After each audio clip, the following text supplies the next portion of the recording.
அனைவருக்கும் வணக்கம். நான் பிரபாகர் ஜோதிடர். ஓம் சிவாய நமக. சிவசக்தி திருச்சிற்றம்பலம். இன்று பிறந்த நாள் காணும் அனைவருக்கும் வாழ்த்துக்கள். இறைவனுடைய அருள் பரிபூர்ணமாக உங்களுக்கு கிடைக்கட்டும். உங்களுடைய மனம் எதை எண்ணி ஆசைப்படுகிறதோ அந்த ஆசை நிறைவேறட்டும் என்று எம்பெருமான் சிவபெருமானிடம் அடியன் வேண்டிக் கொள்கிறேன். இப்போ நான் என்ன சொல்ல போகிறேன்னா, இன்றைய நாளுடைய நிலைப்பாடை தான் சொல்ல போகிறேன். கருத்து கொண்டு பயன்பெறுங்க. விஸ்வாசி ஐப்பசி 21 இன்று வெள்ளிக்கிழமை, ஆங்கில வருடம் நவம்பர் 7, 2025. இன்று மேல் நோக்கினால் நட்சத்திரம் இன்று காலை 6:58 வரை கிருத்திகை, பின்பு ரோகிணி. திதி இன்று பிற்பகல் 2:48 வரை துவாதிகை, பின்பு திரியோதிகை. யோகம் இன்று சித்த யோகம், மரண யோகம். சந்திராச நட்சத்திரம் சுவாதி. ராசி பார்த்திங்கன்னா துலாம். சந்திராசை பொறுத்த மட்டும் ராசியை 50% பாதிக்கும், லக்னத்தை 90% பாதிக்கும். அதனால் இந்த துலா ராசி துலா லக்னம் இன்று மிக கவனமாக இருக்கணும்.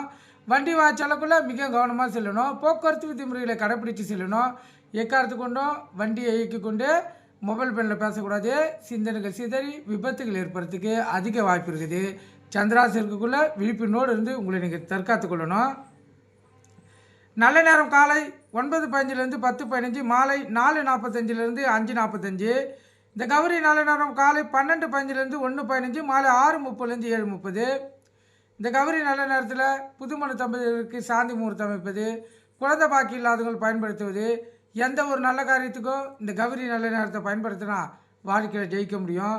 அதிலையும் இந்த சுப ஓரை சேர்த்து பயன்படுத்தினா 100% வெற்றி கிட்டும். இன்று வெள்ளிக்கிழமை என்பதால் ஓரநாதன் சுக்கிர பகவான் தான். அவரே இன்றைய ஓர கதாநாயகன். சுக்கிரவாரை பார்த்தீங்கன்னா காலை 6 to 7, மதியம் 1 to 2, இரவு 8 to 9. சுக்கிரவார் அடுத்து 2 சுபவாரைகள் வரும், புதன் வரை, சந்திர வரை. அதனால் தொடர்ந்து 3 மணி நேரம் நீங்கள் பயன்படுத்தலாம்.